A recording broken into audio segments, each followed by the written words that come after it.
네, 10월 28일 장 마감 후 방송을 시작하겠습니다. 오늘 나오신 분은 유안타증권 파이낸스 허브 강남점의 한상혁 과장님.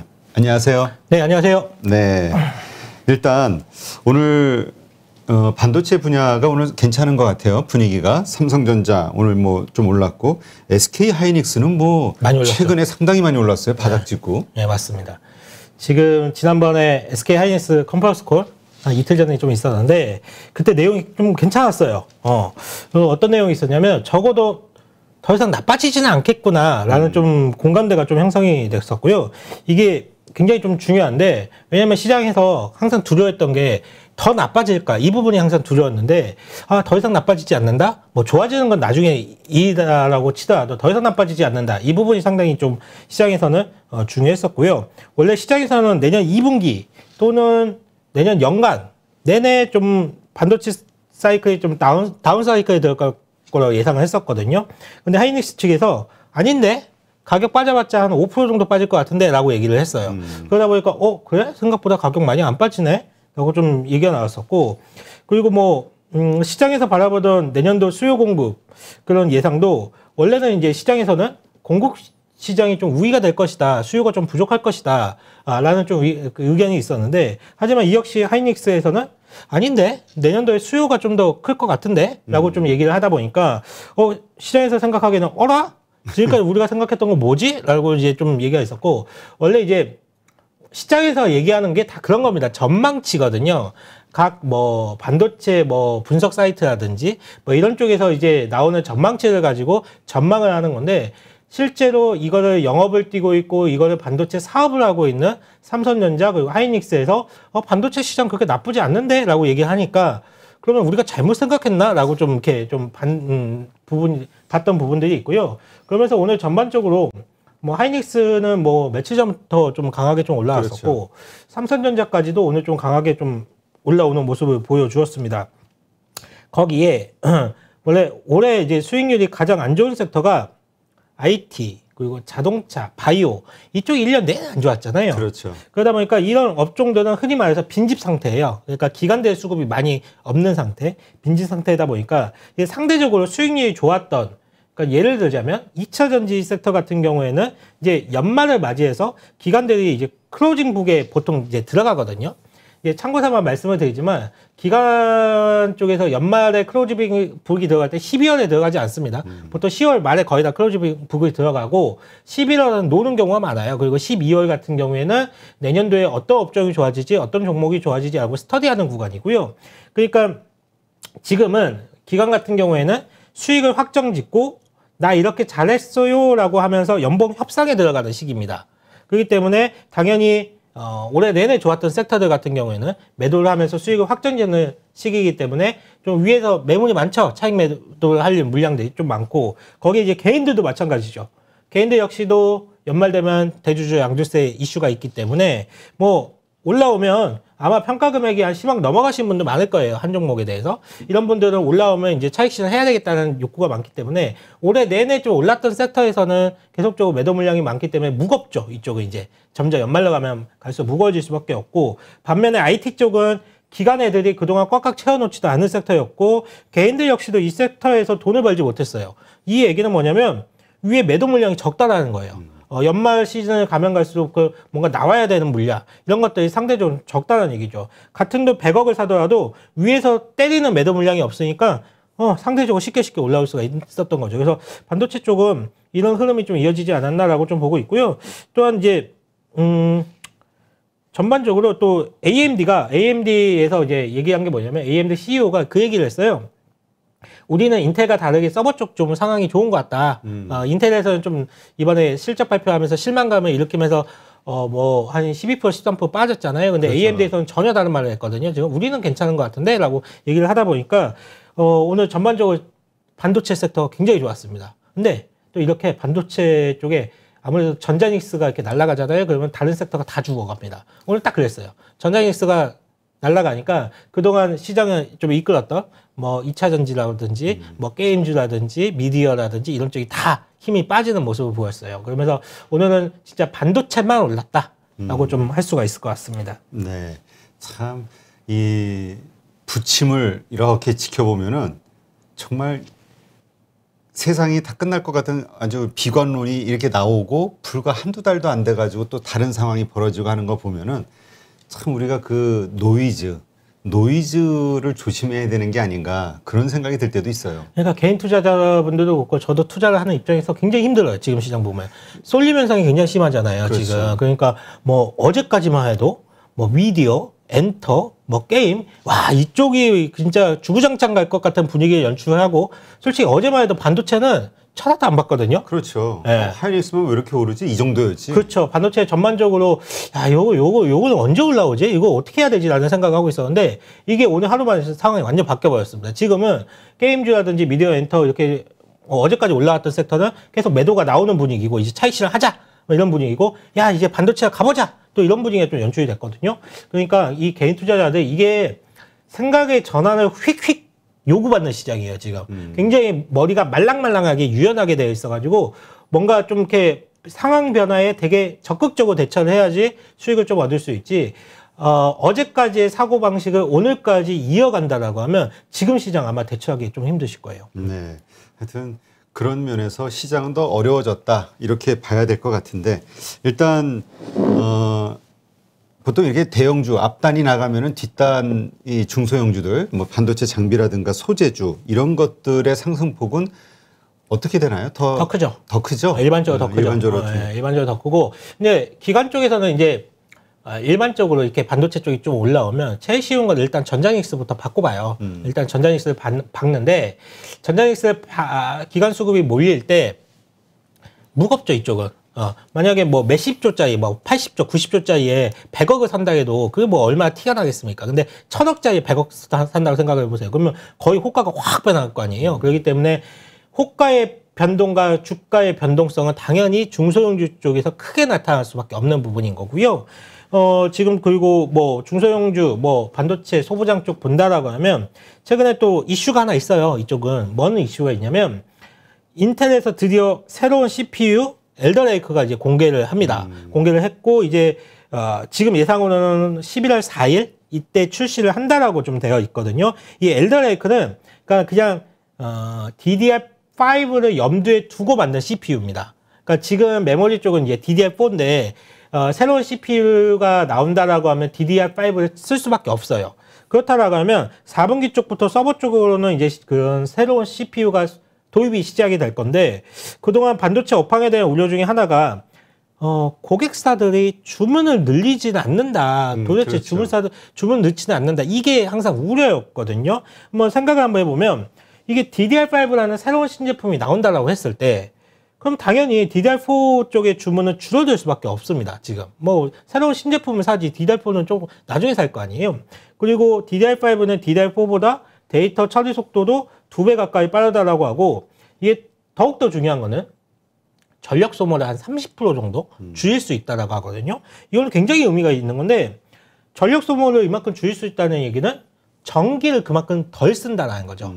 그러면 데이터 센터를 생각을 해본다라고 하면 데이터 센터가 보통 24시간 풀로 돌아가잖아요. 전기 어마어마하게 잡아먹습니다. 여기에 전기세를 한 30% 아낀다고 생각을 해보세요. 이거는 그러면 이 엄청 그 데이터 센터를 운영하는 구글이라든지 아마존이라든지 이런 입장에서는 엄청 땡기는 거죠. 이 DDR5에 대한 수요가. 그렇기 때문에 DDR5와 관련해서는 신규 수요 그리고 교체 수요까지 나타날 수가 있다. 이런 이제 전망이 좀 나오고 있고요. 그리고 원래 이제 신제품은 좀 비싸죠. 또 이제 제품 자체가. 그렇죠. 단가도 좀 올라가고. 그러니까 서버 쪽으로 먼저 채택이 시작이 될 거고 그렇다라고 하면 이와 관련해서 국내 많은 중소형주 회사들이 수혜를 좀 입을 수 있다라고 좀 보고 있습니다. 그래서 몇몇 업체들 중소형주 제가 한번 좀 찾아봤어요. 어떤 업체들 DDR5에 관련돼 있는 업체들이 어디 있냐 보면 예를 들어서 이제 DDR5가 나온다라고 했을 때 기판이라는 거 있잖아요. 그 보드에 가는 초록색 기판. 그게 전부 다 새롭게 바뀌어야 됩니다.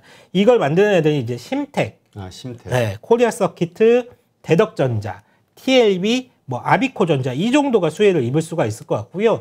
이 중에서 심텍은 국내 공급망에서 이 패키징 기판 매출 비중이 가장 높은 기업이고 아마 주가의 업사이드 측면만 본다라고 했을 때 주가의 탄력성만 본다라고 했을 때는 코리아 서키트하고 아비코전자가 좀 가장 좀 탄력적으로 움직일 가능성이 높고 그리고 서버 쪽 D램의 좀 매출이 가장 높은 회사는 TLB가 가장 매출 비중이 높으니까 이 DDR5 출시와 관련해서 이와 관련된 종목들 한번 잘 정리를 해보셨다가 이쪽으로 한번 접근을 해보시는 것도 좋은 투자 아이디어가 될 것 같습니다. 네. 사실 그 삼성전자가 비메모리 반도체 쪽에 이제 상당한 액수를 투자할 것이다. 이게 이제 시장의 기대감이잖아요. 네네. 그래서 그 뭐죠? 후공정 업체와 관련해서 오사트 업체라고 불리는 네. 그 업체들에 대해서도 되게 긍정적으로 보는 분들이 많이 있던데요. 맞습니다. 그쪽은 계속적으로 볼 수밖에 없어요. 결국은 국내 반도체 산업에서 발전을 한다라고 했을 때 결국 삼성전자가 선택을 해야 되는 부분, 하이닉스도 마찬가지입니다. 파운드리를 지금 계속적으로 추진을 할 수밖에 없는 거고 캐파 확장을 할 수밖에 없는 거고 이게 왜 그러냐면 글로벌 IT 회사들의 움직임이 최근에 어떻게 되어 있냐면 애플 같은 경우에도 지금 인텔 CPU 안 쓴다라고 하고 있죠. 인텔의 AP 안 쓴다라고 하고 있잖아요. 지금 자체적으로 개발한 AP를 채택을 하겠다라고 하고 있고 그리고 앞으로 전기차 시대가 오고 자율주행 시대가 온다라고 하면 반도체가 굉장히 많이 수요가 커질 건데 테슬라 같은 경우에는 자체적으로 지금 만들겠다라고 마찬가지로 하고 있죠. 그러면서 슈퍼컴퓨터 도조라는 것도 뭐 공개를 하기도 했었고 근데 이 테슬라 같은 경우에는 지금 삼성전자 쪽으로 이제 수주를 밀어주는 모양이 나오고 있어요. 그러다 보니까 그러니까 각 글로벌 IT 회사들이 반도체를 자체적으로 설계를 해서 자체적으로 만들려는 지금 움직임이 나오고 있고 그렇다라고 하면 이 설계된 반도체를 만들어줄 수 있는 데는 결국은 전 세계에서 두 군데밖에 없습니다. TSMC랑 삼성전자. 근데 TSMC는 뭐 계속 공격적으로 투자를 하고 있지만 캐파를 늘리고 있지만 뭐 그래도 워낙 꽉 차 있어요. 지금 굉장히 꽉 차 있는 상황에서 결국은 삼성전자가 새로운 신규 고객을 앞서 말씀드렸지만 테슬라라든지 이런 신규 고객을 계속 확보하기 위해서는 이 파운드리 쪽의 역량을 강화할 수밖에 없는 거고 그래서 지금 다음 달에 이재용 부회장이 미국 가지 않습니까? 출장길 간다라고 알려졌는데 이 자리에서 삼성전자의 그 파운드리에 대한 그 새로운 투자 그리고 새로운 공장 부지 이런 것들이 발표되지 않을까라는 이제 시장에서는 기대감이 있는 거죠 지금. 네. 그러니까 하여튼 이재용 부회장이 이제 나와서 이제 자기 몫을 좀 확 해줘야 그 주주들이 좀 만족스러울 텐데 아직까지는 좀 보여주는 모습이 크지는 않은 것 같아요. 맞아요. 그게 삼성이라는 그룹이 계속 느끼지만 굉장히 보수적인 스탠스가 있는 것 같아요. 그렇죠. 뭔가 투자에 뭔가 대해서.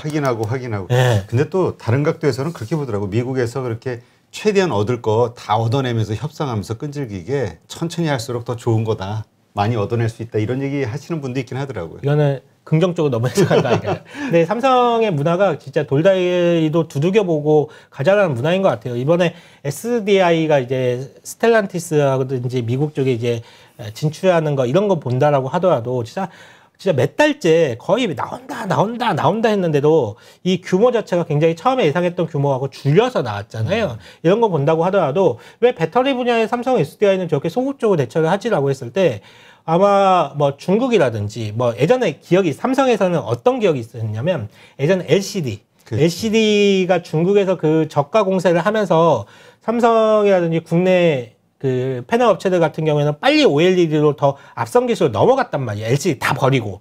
이게 그런 기억이 있기 때문에 혹시나 배터리도 중국의 그런 저가형 배터리가 물량 공세가 됐을 때 이게 과연 우리가 어떠한 전략을 취해야지 가장 효율적인가 이런 데에서 고민을 많이 하기 때문에 무조건 캐파 증설이 답은 아니다 라고 좀 가져가기 때문에 항상 보수적으로 좀 생각을 하는 것 같아요. 그러니까 하여튼 전반적으로 일단 긍정적으로 볼 수 있는 요소도 있고 또 부정적인 아직은 걸림돌이 있기는 한데 어쨌든 이 시점 어쨌든 반도체에 대한 우리 그 추가 하락에 대한 급락에 대한 두려움은 이제 좀 사라지고 있는 것 같고요. 그렇다면 지금이라도 반도체 주 하이닉스나 삼성전자를 살 때냐 아니면 이거 일시적인 반등이냐 기술적 어떻게 봐야 될까요? 일단은 반도체 그리고 IT 쪽은 지금 편하죠. 왜냐하면 앞서 말씀을 드렸지만 위에서 때리는 매도 물량이 없기 때문에 굉장히 접근하기는 편합니다. 그리고 누가 봐도 지금 실적 베이스가 나오니까 그렇기 때문에 지금 많이 빠져 있잖아요. 많이 빠져 있다 보니까 밸류에이션도 싸졌고요. 그리고 과연 이걸 언제 시작이 될까라는 문제였지 이게 뭐 비싸다 또는 부담이 된다 이런 건 아니었거든요. 다만 시장의 공감대가 언제 형성이 될까라는 부분이었는데 아마 이번 기회에 한번 형성이 된 것 같아서 매수하기에는 접근하기는 쉽습니다. 다만 개인 투자자들이 문제는 이걸 매수하기 돈이 없다는 거죠. 그래서 이미 다 물려 있기 때문에. 네, 다른 쪽에 이미 가 있는 분들이라고 하면 굉장히 지금 이걸 딴 걸 팔아서 이걸 사야 된다라고 했을 때 이거는 선택하기가 좀 쉽지는 않죠. 하지만 이제 이쪽은 반도체 쪽 섹터는 한번 추세가 한번 이어질 수 있을 것 같습니다. 다만 이게 언제까지 될 것 같냐? 제가 볼 때는 근데 길게 가지는 않을 거예요. 막 6개월, 1년 이렇게 가는 사이클은 아니고 연말까지. 그러니까 연말에 대주주 이슈라든지 뭐 이런 게 세금 문제라는 게 해소가 된다라고 했을 때 그러면 반도체라든지 IT의 대안 섹터가 또 생기는 거거든요. 그렇지. 예를 들면 2차 전지 섹터가 이제 그런 매도 물량들이 없어졌다라고 했을 때 그러면 새로운 대안이 생긴다라고 했을 때는 이쪽으로 다시 자금이 들어갈 수가 있습니다. 그래서 연말까지는 반도체 쪽이 지금보다는 그래도 계속적으로 좀 좋은 모습을 보이지 않을까. 지금처럼 오늘처럼 좀 좋은 모습을 보이지 않을까라고 좀 생각하고 있습니다. 네. 지금 삼성전기도 좋은 실적 발표했죠. 어제 이제 좋은 실적을 발표했죠. 네, 굉장히 호실적을 발표를 했습니다. 거의 분기 최대 실적을 좀 발표를 했다라고 보시면 될 것 같아요. 근데 참 우리는 좋은 실적 발표하고 나면은 주가가 오히려 빠지는 게 주가가 어제 좀 빠졌고요. 오늘은 좀 반등을 보여줬어요. 참 희한해요. 네. 그러니까 삼성전기 같은 경우에는 진짜 많이 빠졌거든요. 주가 그렇죠. 정말 많이 빠졌어요. 정말 많이 빠졌다가 이게 다들 실적이 좋을 거다 예상을 했는데 주가가 많이 빠졌는데 한번 볼까요? 삼성전기 한번 보도록 하겠습니다.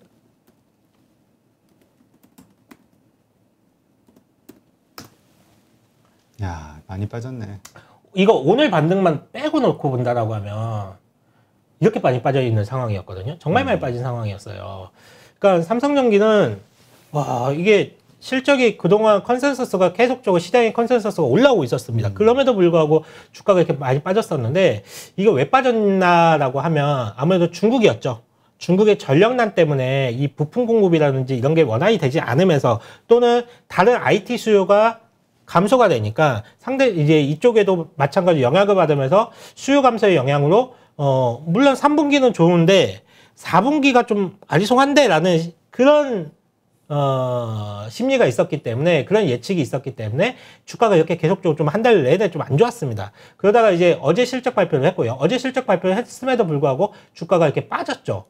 빠졌고 오늘 이렇게 들어 올려줬습니다. 오늘 들어 올려줬고 오늘 같은 경우에는 이제 어제 실적 발표가 있었잖아요. 그리고 난 다음에 오늘 아마 레포트가 한 6, 7개나 나왔을 거예요. 삼성전기와 관련해서 바이콜 레포트가 쏟아졌습니다. 이 실적이라면 이거 내년도 실적을 봤을 때 이거 아무리 봐도 삼성전기는 10배 내외인데 라고 하니까 밸류에이션 매력이 좀 부각이 됐고요. 그리고 생각보다 내년도 업황이 그렇게 나쁘지 않다. 이쪽도 마찬가지로 그리고 얘네 삼성전기 같은 경우에는 지금 좀 돈이 안 되는 건 정리를 하고 있죠. 돈이 안 되는 건 정리를 하고 돈 되는 쪽을 좀 몰아주고 있습니다. 사업 구조를. 그러다 보니까 내년에는 수익성 개선도 좀 이루어지지 않을까라는 기대감이 있으면서 오늘 좀 이거 거래량 엄청 터졌잖아요. 거래량 터지면서 오늘 바닥에서는 탈출하는 신호가 좀 나왔다라고 보시면 될 것 같습니다. 거래량이 저렇게 바닥에서 많이 터졌다는 건 긍정적인 거죠. 그렇죠. 손바뀜이 좀 일어났다라고 보시면 되는 거죠. 네. 하여튼 뭐 올해 버티신 주주분들을 위해서라도 좀 좋은 결과가 있었으면 좋겠는데 이게 삼성전기하고 LG이노텍이 참 많이 속색이는 것 같더라고요. 비슷하게.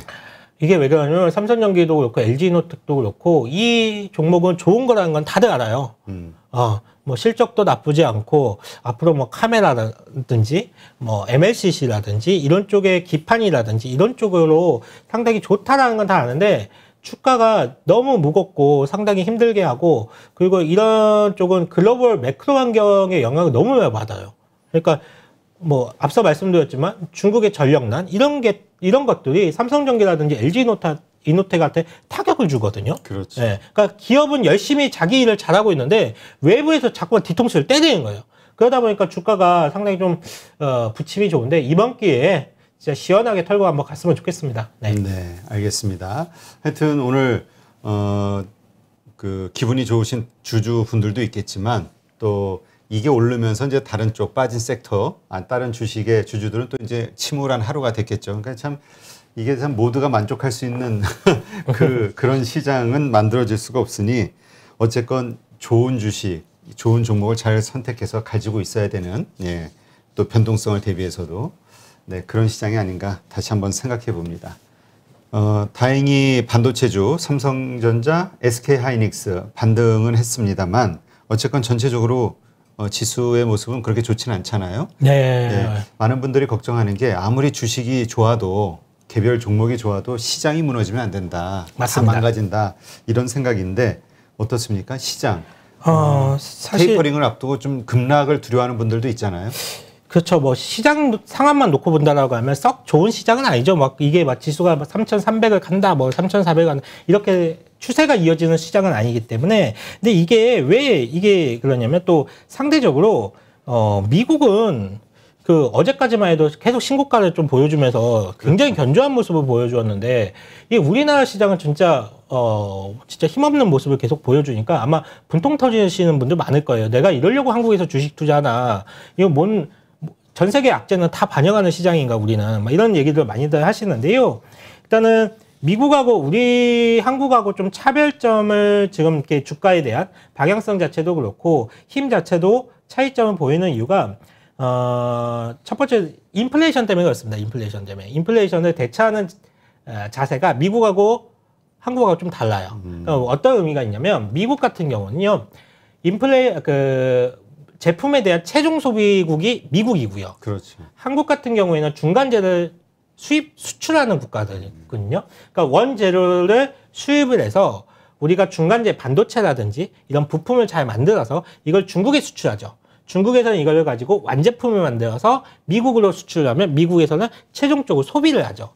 이런 구조가 되어 있기 때문에 미국 같은 경우에는 지금 계속적으로 기업들이 호실적이 나오고 있습니다. 실적이 굉장히 잘 나오고 있어요. 그래서 지금 실적은 인플레이션, 그러니까 인플레이션으로 인해서 미국 기업들은 굉장히 실적이 잘 나오고 있는데 지금 뭐 예를 든다라고 하면 지금 유가도 오르고 천연가스도 오르고 안 오른 거 없죠. 대부분 다 제품 뭐 원재료 가격이 올라가게 있는데 이렇다라고 하면 원재료 가격이 올라간다. 이거는 기업들의 이윤을 압박하는 요소잖아요. 근데 만약에 기업들이 이거를 제품 가격으로 전가를 했을 때, 소비자들한테 전가를 했을 때 당연히 기업들은 매출 증가와 실적 증가가 나타날 수밖에 없습니다. 하나 예를 들어 볼게요. 만약에 새우깡이 2,000원 하던 새우깡이 밀가루 가격이 상승했다.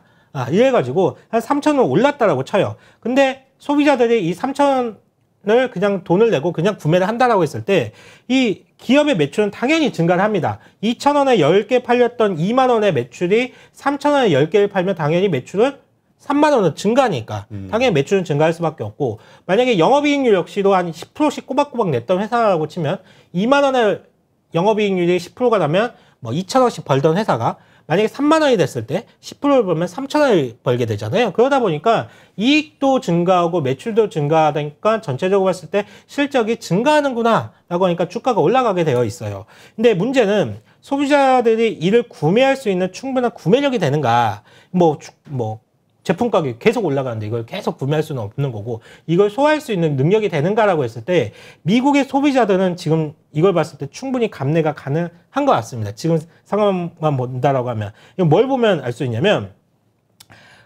일단은 소매 판매 데이터가 미국의 소매 판매 데이터가 2달 연속 서프라이즈가 나오고 있고요. 어제 발표한 소비자 신뢰 지수도 한 113을 기록을 하면서 예상치를 좀 상회했거든요. 즉 미국 같은 경우에는 미국의 소비자들은 제품 가격 인상을 충분히 감내하고 이를 용인할 자세가 되어 있다. 지금 이만큼 충분히 용인을 하고 있다라고 볼 수가 있겠고요.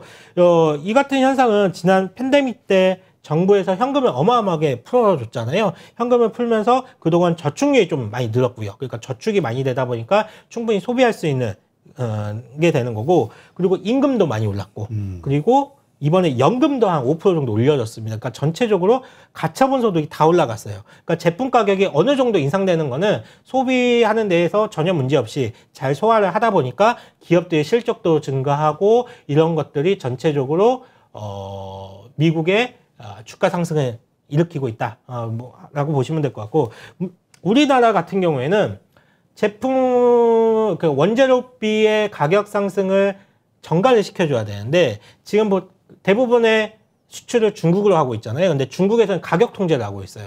그러니까 제품 가격 인상을 지금 잘 전가를 못 시키고 있습니다. 한국 같은 경우에. 그러다 보니까 한국 기업들 같은 경우에는 이 원재료비 가격 상승, 인플레이션 이런 거에 대한 좀 취약한 모습을 보여주다 보니까 주가가 동조화되지 못하고 좀 차별화를 보이는 게 아닌가라고 저는 좀 개인적으로 좀 생각을 좀 하고 있습니다. 네.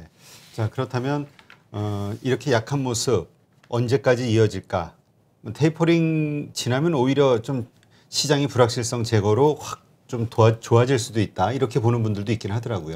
저는 그 의견에 동감하고 있어요. 저도 그 의견에 동의하는데 일단은 테이퍼링과 관련해서는 대부분 투자자들이 다 알고 있는 사실이고요. 그리고 파월 연주 의장이 우리 11월에 한다 여러 번 지금 얘기를 했어요. 그리고 테이퍼링은 지금 해야 됩니다. 안 하면 안 될 것 같은 분위기가 됐고요. 그렇기 때문에 11월에 테이퍼링이 시작이 됐을 때는 불확실성 해소 이 부분을 좀 시장이 좀 반길 것 같고요. 그래서 이번 FOMC 전후로 해가지고 아마 테이퍼링이 공식화되고 그런다라고 하면 시장 자체는 좀 더 좋아질 수 있는 여지는 많이 있다라고 보고 있습니다. 그렇군요. 자, 그럼 이제 우리 시장 요즘 그 의외로 좋은 모습을 보는 게 조선주잖아요. 갑자기 네네. 이유 없이 급등을 쫙 하더라고요.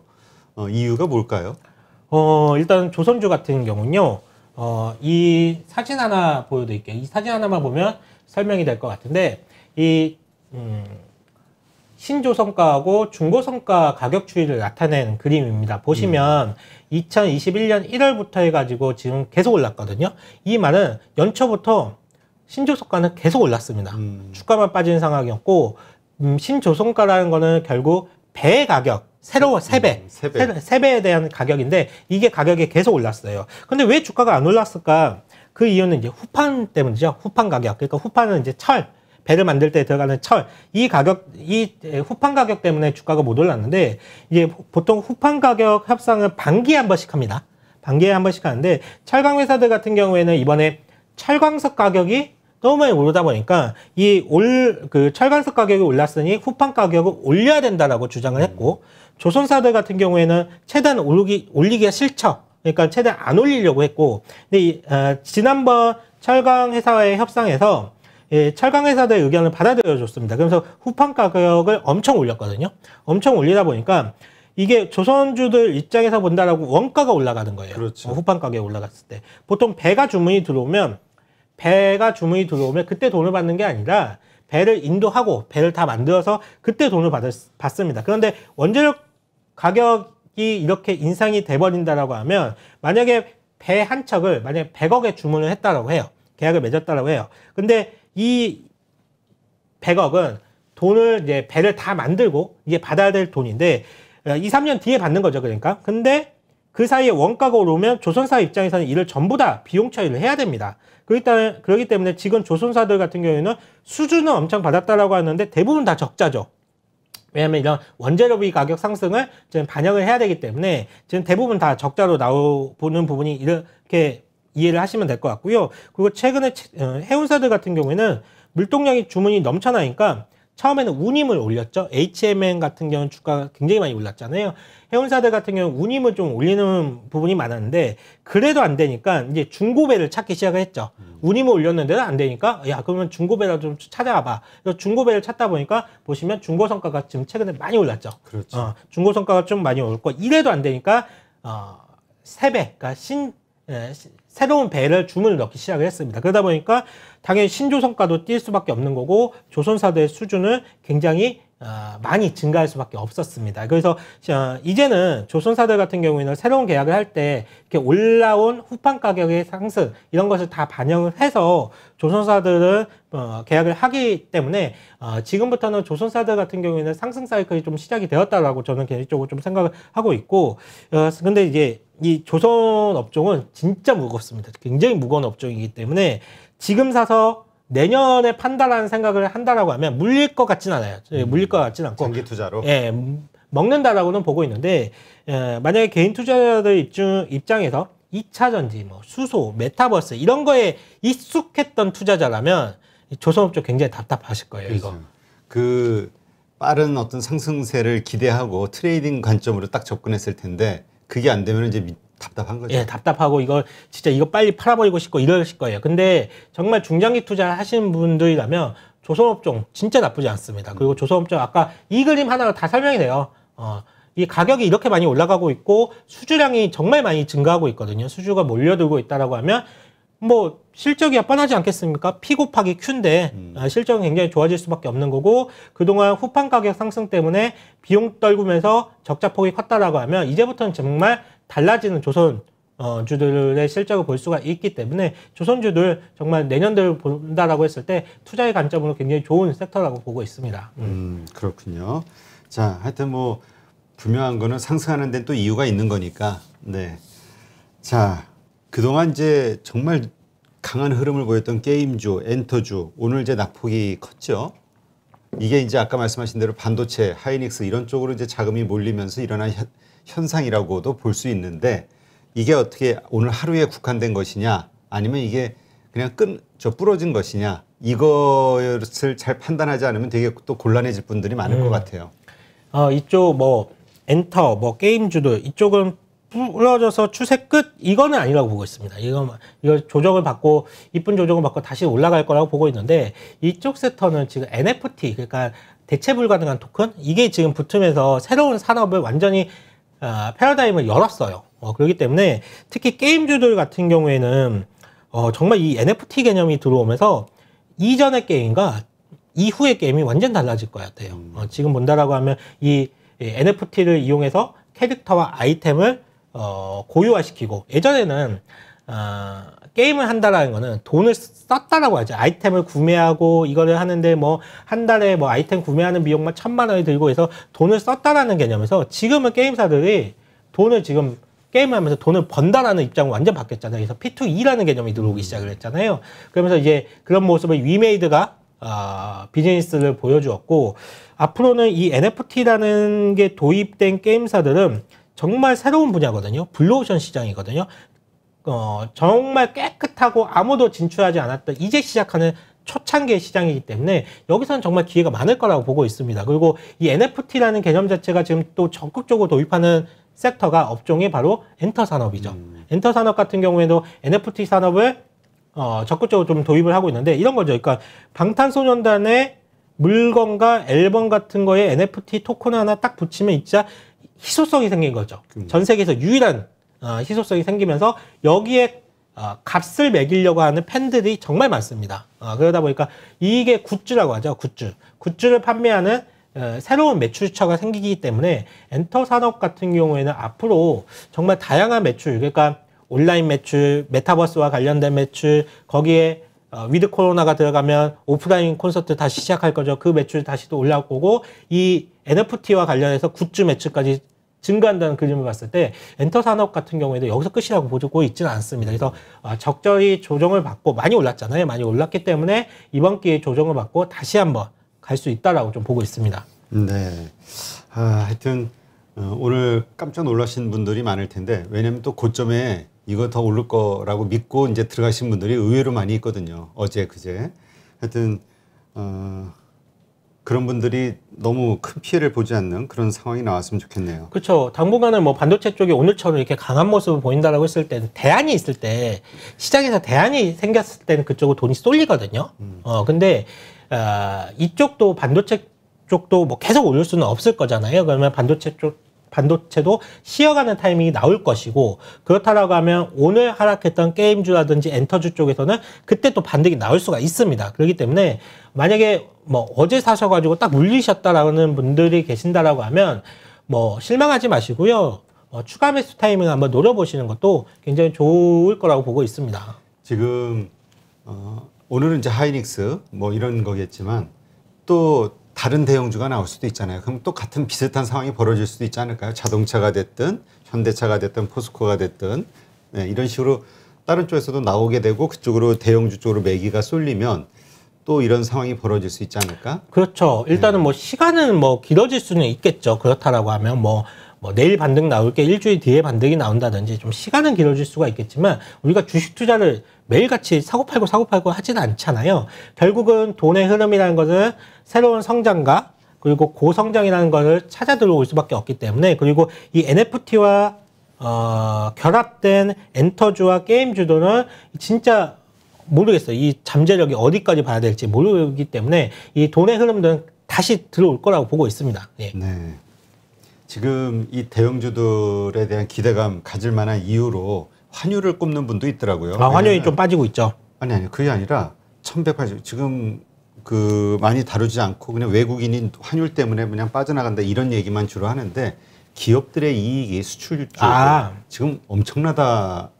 수출 기업들 같은 경우에는 적정 환율이 한 1,100원대인데 뭐 거의 이상 뭐 1,170원, 80원 이게 다 이익으로 잡힐 수 있는 거잖아요. 네, 맞습니다. 그래서 이게 환율과 이제 양면성이 있죠. 원화가 강세로 갔을 때 보통 주식 시장이 외국인의 자금 유입을 좀 기대하는 부분이 있잖아요. 반면에 원화가 강세로 간다라고 하면 수출 기업들 같은 경우 실적이 조금 까먹는 부분이 있는 거고, 반대로 원화가 약세로 가서 환율이 올라갔을 때 그때는 외국인의 자금이 이탈된다라고 보는 거고, 반면에 해외로 수출하는 기업들은 실적이 증가한다라고 보는 건데 양면이 있는데, 제가 볼 때는 그래요. 이거 답 없어요. 그때 달라요. 진짜 답 없고, 그나마 원화가 강세가 되는 국면에서 그나마 주식시장이 좀 우호적인 경우가 많았어요. 그렇기 때문에 환율이 약세가 됐을 때 해외 수출 기업들이 실적이 좋아져서 주가가 올라간다? 그걸 기대하시기보다는 원화가 강세로 가서 외국인 자금의 패시브 자금이 국내에 유입되는 그 효과가 훨씬 크다라고 보고 있습니다. 하여튼 네, 그러한 부분도 그러니까 결국은 대형주 장세가 펼쳐지면 다시 대형주들이 좋은 흐름을 몇 개 이렇게 보이기 시작하면 지금 반대로 이 중소형주들은 상당히 좀 힘들어질 것 같다는 생각이 들어요. 그렇죠. 뭐 대형주 아까도 말씀드렸죠. 대안이 있으면 돈들이 그쪽 확 쏠리거든요. 근데 그동안 대안이 안 보였기 때문에 생각을 해보세요. 삼성전자, 하이닉스 다 부러져 있었죠. 자동차 다 부러져 있었죠. 네이버, 카카오 우리 개인들의 희망을 갖고 출발했지만 그것도 부러졌죠. 그리고 2차 전지 그쪽도 삼성, SDI, LG화학 뭐 이런 쪽도 부러졌죠. 그러다 보니까 대안이 없다 보니까 우리가 이제 중소형주 성장성 있고 똘똘한 중소형주 찾아서 떠났는데, 만약에 삼성전자가 된다, 하이닉스가 된다, 현대기아차가 된다라고 했을 때는 큰 자금들이 돈이 들어올 수가 있겠죠. 그러면 이제 중소형주가 조금 소원을 줄 수는 있는데, 제가 볼 때는 그렇습니다. 이 중소형주에서는 성장률이 대형주보다 훨씬 압도해서 나오기 때문에 수급은 단기간에 대형주 쪽 몰릴 수가 있어요. 하지만 결국은 이 대형주 쪽에 올라갔을 때 그 낙수 효과가 또 있거든요. 낙수 효과에 의해서 중소형주도 같이 올라가는 장세가 또 만들어질 수가 있다라고 보고 있기 때문에 너무 대형주, 중소형주 구분해서 생각을 하지 마시고요. 내가 가지고 있는 종목이 정말 좋은 종목이고 정말 실적이 잘 나오고 있는 종목인지 이 부분에 더 초점을 맞추시고 포커스를 맞추시기 바라겠습니다. 네, 하여튼 어렵네요. 그러니까 이게 아까도 잠깐 말씀하신 것 같은데 우리가 참 유연한 사고를 가지고 그때 그 상황에 잘 적절하게 대처를 해야 되는데, 하나 이 고집이 좀 세면 그 나와 다른 어떤 생각이나 다른 어떤 정보를 받아들이는 면에서 딱 다치게 되면은 이럴 경우에 이제 상당히 어려움을 겪을 수 있겠네요. 맞아요. 이게 주식시장이 어려운 게 그때마다 진짜 살아있는 생물과 같아서 그때마다 달라요. 진짜 한 달 전, 일주일 전 매일매일 다르기 때문에 새로운 뉴스와 새로운 사고방식들을 그때마다 머릿속에 집어넣어야 되거든요. 그래서 결과물을 도출해내야 되는데, 어제의 생각이 오늘 틀릴 수가 있는 거고요. 오늘의 생각이 또 내일 틀릴 수가 있는 겁니다. 그렇기 때문에 주식시장이 굉장히 어려운 것 같습니다. 네. 하여튼 우리가 이 물린 거는 결국 인기주를 쫓아 들어가서 그렇다라는 말을 하시는 분도 있긴 하더라고요. 진리는 그거죠. 싸게 사서 비싸게 팔면 된다. 그게 진리죠. 문제는 비싸게 사는 거. 항상 저희가 주식 투자할 때 어려운 점이 항상 남들이 좋다라고 해가지고 다 같이 몰려 들어가서 진짜 좋아 보인 것 같아가지고 비싸게 사면 그때가 항상 어려워지죠. 하여튼 지금이 그런 때는 아닌지, 혹은 그런 생각을 항상 이렇게 좀 반복해서 좀 생각해 보는 게 필요하지 않을까 싶습니다. 뭔가 살려고 하기 전에 이게 정말 내가 좋아서 사는 것인지 좋다고 해서 사는 것인지. 그렇죠. 대중들의 심리에 휘말려가지고 내가 이거를 매수 버튼을 클릭하고 있는 건지, 안 그러면 이 기업이 정말 좋고 앞으로 성장성에 대해서 담보가 있고 믿음이 있어서 내가 매수 클릭을 하고 있는 건지, 이 부분을 항상 생각을 하시고 매수를 하신다라고 하면 아마 큰 실수는 하지 않으실 겁니다. 네. 자, 2차 전지주도 지금 모습이 여러 날 지금 부러지고 있죠. 그래서 이제 주도주로서는 이제 좀 끝난 거 아니냐 이런 의견들이 좀 많아요. 2차 전지주는 제가 서두에 말씀을 드렸지만 이쪽은 당분간 좀 쉬어갈 분위기죠, 지금. 왜냐하면 기관들 역시도 뭐 이쪽을 뭐 지금 당장 적극적으로 사주기에는 좀 그렇고 오히려 다 수익 실현 하려는 분위기인 거고, 그리고 개인들 역시도 2차 전지 쪽을 양도세 이슈 때문에 좀 매도를 해야 되기 때문에 이쪽은 좀 쉬는 분위기가 맞습니다. 쉬는 분위기가 맞고, 다만 연말 뭐 12월 중순 넘어가서는 분위기가 또 달라질 수가 있어요. 왜냐하면 2차 전지 국내에서 대한민국에서 가장 성장성이 담보되어 있고 확실한 섹터는 누가 뭐라 해도 2차 전지 섹터밖에 없거든요. 그러다 보니까 결국은 수급은 이쪽으로 또 들어올 수밖에 없다라고 보고 있고, 결국 뭐 테슬라가 지금 뭐 1000조 원을 이제 시가총액 돌파를 했잖아요. 네, 그러면서 그 위용을 좀 보여주고 있기 때문에 결국 전기차 시대가 온다라는 거는 우리가 모두 다 아는 사실이고, 이게 몇 년째 지금 같은 현상이 계속 벌어지고 있습니다. 2차 전지 섹터는. 왜냐면 몇 년째 계속 올랐던 섹터이기 때문에 연말만 되면 이런 흐름이 좀 나오고 있는데, 연말이 지나서 또는 연말쯤 해가지고는 2차 전지 섹터에 또 매수세가 좀 들어올 거라고 보고 있고, 내년도에도 지금보다도 훨씬 더 높은 성장과 주가 흐름을 보일 거라고 생각을 하고 있는데, 다만 올해 보여주었던 그런 수익률은 내년에는 좀 힘들지 않을까라는 생각을 해요. 올해 워낙 많이 올라서 이 정도 수익률은 아니겠지만 수익률의 눈높이를 낮추신다라고 하면 내년에도 굉장히 유망한 섹터 중에 하나가 이 2차 전지 섹터가 되지 않을까라고 좀 생각하고 있습니다. 네. 자, 그럼 이제 10월도 거의 끝나가고 있고요. 11월 장을 이제 준비해야 되는데, 이제 양도세 대주주 양도세 요건 요거 문제도 있고, 좀 중소형주들 위주로 좀 상당히 급락할 수도 있는 상황, 이런 걸 걱정하시는 분들이 있기는 하는데 어떻게 보세요? 일단은 저는 양도세 관련된 이슈는 지금 10월달 장세가 안 좋았잖아요. 그러면서 한 60-70% 물량은 소화하지 않았을까라고 좀 생각을 합니다. 왜냐하면 12월 말일 돼가지고 그때 딱 그 당일 나서 파는 사람들은 없어요. 보통 10월부터 생각을 하거든요. 이제 한두 달 남았네. 이제 물량을 좀 줄여야지라는 생각을 하시고, 제 고객님들도 마찬가지입니다. 그러면서 언제 줄일까라는 생각을 했을 때 10월 장세가 굉장히 안 좋았어요. 그러니까 이참에 매도하고 연말까지 좀 쉬어야지라는 분들이 상당히 많았습니다. 그래서 양도세와 관련된 이 대주주 물량들 같은 경우에는 60-70%는 제가 정리를 됐다라고 좀 생각을 하고 있고요. 일단은 연말 장세의 특징을 본다라고 하면 지금까지 최근 4개년 동안 11월에 사서 내년 1월에 팔면 한 번도 손해는 나지 않았습니다. 그러니까 이런 수급적인 일시적인 수급 때문에 주가가 빠진다는 거는 매수 기회로 보시는 게 맞다라고 보고 있고요. 저는 일단은 시장에 관해서는 몇 가지 시나리오를 좀 생각을 좀 하고 있어요.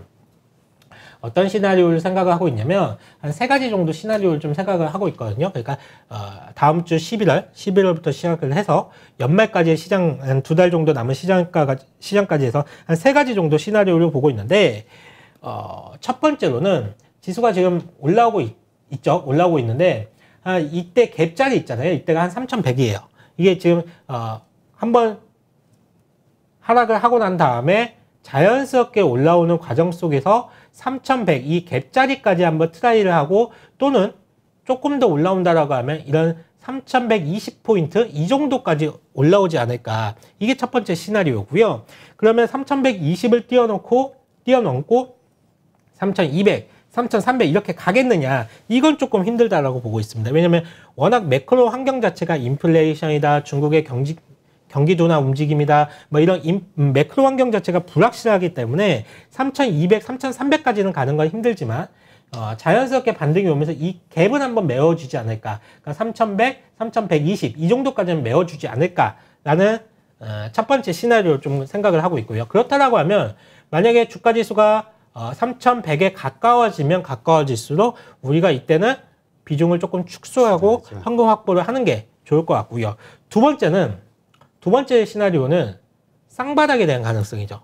쌍바닥. 그러니까 지금 지난번 저점이 2,900이었잖아요. 이때 이 포인트가 2,900 정도 이 포인트였는데, 이 지수대가 시장이 이렇게 해가지고 다시 대밀릴 가능성.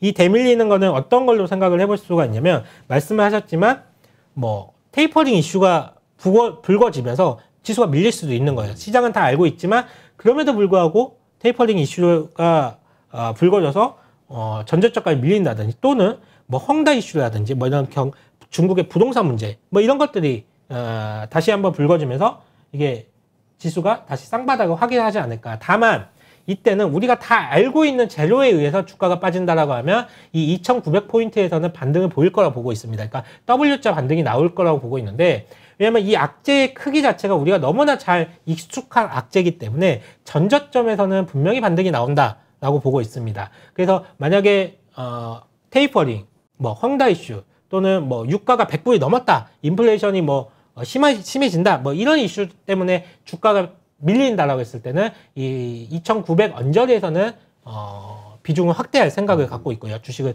사볼 생각을 가지고 있고요. 세 번째 시나리오는, 이거는 정말 생각하기 싫은 시나리오인데, 이 전저점을 깨고 내려가는 시나리오예요. 이게 해가지고 전저점에서 쌍바닥을 찍고 반등이 나와야 되는데 그렇지 못하고 여기서 무너져 버리는 시나리오. 아마 이때는 우리가 지금까지 알았던 악재가 아니라 지금까지 알지 못했던 악재가 나올 가능성이 높습니다. 완전 새로운 악재. 만약에 새로운 악재가 터진다, 발생이 된다라고 했을 때는 아마 이 전저점을 깨고 내려갈 가능성도 있다라고 보고 있습니다. 그래서 전저점을 깨고 내려갔을 때는 저는 그때는 적극적으로 주식을 좀 비중을 줄이면서 현금 확보를, 리스크 관리를 좀 해야 된다라고 보고 있고요. 만약에 우리 전저점을 2,900을 깬다라고 했을 때는 모르겠어요. 저점을 어디서 잡을지는 모르겠지만 상당폭 좀 힘들어지는 상황이 오지 않을까라고 생각을 해서 이 부분 하나 꼭 기억을 해두셨으면 좋겠어요. 지금까지 알려지지 않는 악재로 인해서 주가가 빠진다라고 했을 때는 그때는 적극적으로 리스크 관리 하셔라. 라고 좀 리스크 관리한다는 얘기는 뭐예요? 비중 축소를 하자? 비중 축소 또는 인버스 사는 거죠. 만약에 내가 가지고, 이거는 두 가지 전략이 또 있을 수가 있는데, 제일 좋은 거는 현금 확보예요. 내가 가지고 있는 종목들에서 일괄적으로 20%, 30%씩 다 잘라내는 거예요. 그냥 일괄적으로. 그래서 현금 확보하는 게 가장 좋고요. 두 번째는 정말 이 주식은 팔기 싫어. 정말 이 주식은 갖고 있으면 무조건 먹는 건데 왜 팔아야지? 라고 해서 팔기 싫은 분들은 인버스 사세요. 인버스 사가지고 시장을 좀 해지하세요. 그렇게 하셔야지, 그렇게 하시는 게 좀 리스크를 좀 대응하는 전략이지 않을까라고 보고 있습니다. 하지만 이 인버스는 좀 경험이 많으신 분들의 영역으로, 왜냐하면 주린이들이 잘 모르면서 또 해가지고 더 큰 그 낭패를 당하는 경우도 있거든요. 그러니까 이거는 경험이 있으신 분들, 시장에. 예, 알겠습니다. 이렇게 세 가지 시나리오를 설명해 주셨는데 이거에 맞춰서 대응을 하자. 그러니까 어떻게 벌어질지 모르니까. 그렇죠. 시장은 뭐 어디로 튈지 모르지만 제가 볼 때는 첫 번째 시나리오 가능성이 제일 높아요. 테이퍼링 이슈가 끝나고 11월 FOMC가 끝나고 악재 해소, 불확실성 해소로 받아들이면서 3,100포인트까지는 좀 자연스럽게 좀 올라오고 거기서 이제 다시 대밀린다고 하더라도 한 3,100까지는 트라이를 해볼 수 있는 시장이 열리지 않을까라고 좀 보고 있습니다. 네, 알겠습니다. 네, 이렇게 해서 10월 28일 장마감 후 방송을 마치도록 할 텐데요. 이제까지 좋은 인사이트로 수고해 주신 한상혁 과장님 수고하셨고요. 고맙습니다. 네, 방송 보신 분들도 뭐 일희일비하지 마시고요. 항상 우리 하는 이야기지만 차분하게 좀 장기적으로 생각하시고 재산을 불려 나가는 그런 관점에서 좀 차분한 멘탈 관리 필요하지 않을까 생각이 됩니다. 오늘 하루도 고생 많으셨습니다.